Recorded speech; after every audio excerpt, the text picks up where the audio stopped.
Guys, for today's video, ito na po ang aking cordapio. Nagluluto po siya. Ano ba? Huwag kang pasungit-sungit dyan. Nakakasar ka na. Ano ba yung niluluto mo? Tumingin ka dito. Humarap ka. Ano ba yung niluluto mo yan? Yan. Siya po ang aming laging kusinero. Cook po siya talaga. Ano ba yung niluluto mo yan? Ayan po ay niluluto niya. Ano niluluto ba? Ano ba tinatanong kita? Naubo na po siya. Nagluluto po siya na paksiw. Favorite niya po itong isda. Tilapia po. Kaya tinitikman niya na. Nilalasahan niya na.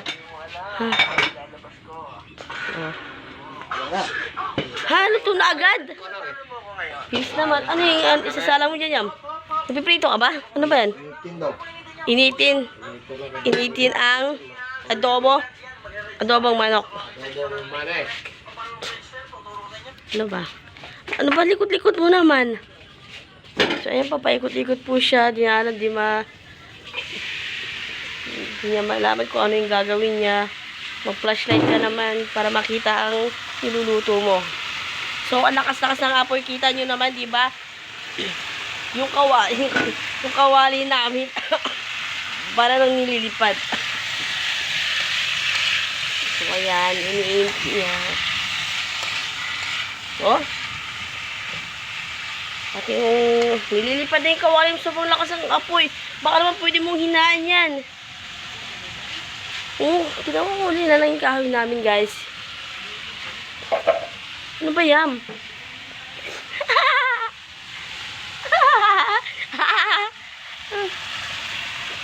Ba't ganyan ka makatingin? Mga pa nga dito. Ayan po. Seryoso po siya magluto. Hindi na siya namamansin. Sungit niya na yan. Sama pa tumingin. Ganyan siya pag magluluto. Kaya pag nagluluto, okay guys, lagi nakangiti. Para ganun daw yun eh. Pag nakangiti daw, sinasabay ng kanta, lalo masasarap daw yung niluluto. Ito eh, nakasimangot eh. Hindi man lang humingi daw, pinapasyotan po. No? Parang masama ang loob niya guys na pinapaluto siya ng ilam. So, ayan na nga. So, ayan na, binababa niya na. Yun na agad, ininit niya lang kasi yung adobo. Ayan yung adobo. Tapos pagkatapos naman, no, magpapakulo na siya ng tubig. Kasi mamaya-maya magkakape po yan siya. Kasi minsan kami dito, 3 beses kami magkape sa isang araw. Umaga, hapon, tsaka gabi. Minsan pa nga 4 pag tanghali, diba? Pati ito hindi ito nagkakape. Masalan to eh. Ang gusto niyan gatas. Kasi baby pa daw siya. Baby pa daw siya. Oh, gusto yun gatas eh. So, inuubo na. Oh, huwag ka naman nagari kasi. Inaalisan niya na lang ako guys. So, susundan natin siya. Kulitin natin yan siya. Oy, anong ginagawa dyan? Oy, bawal nga yan, diba? So, ayan guys, kumakain na siya ng rambutan. Kumukuha siya ng rambutan. Hindi na siya nagpapaalam.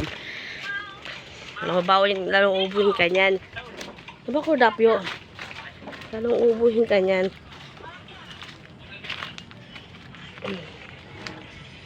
Ayan guys. Wala tayong magawa eh. Itiripan natin yun siya. So ayun, nanonood siya.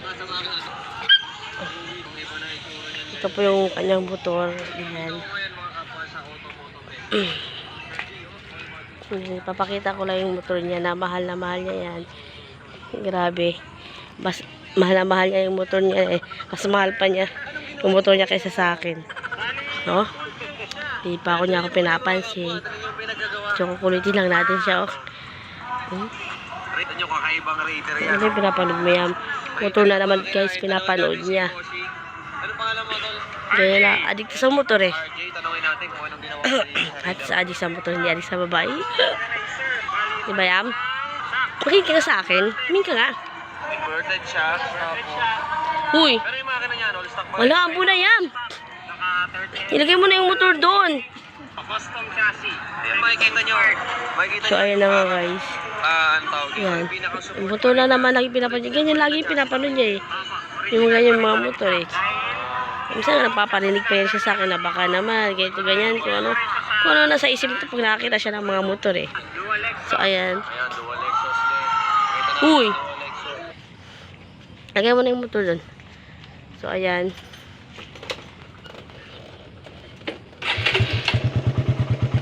Ayan. Dadali niya, ipaparking niya na yung motor niya. Oh, angas oh. Bagong headlight yan, angas. Oh, napakita pa niya. So,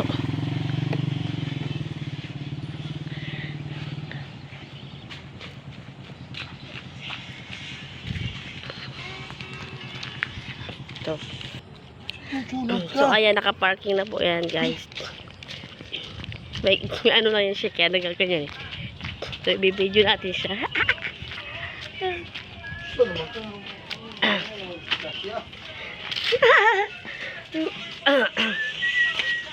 Uy, kukuha ka na naman ng butanyam. Bawal, di ba yan? Kailangan ubuhin ka yan. Ikaw ba? Ano yan? Yan, kumukuha na siya ng butan, guys. Binibenta talaga namin yan. Pero, siya hindi nagbabayad eh. Dumidekwat-dekwat lang yan siya. So,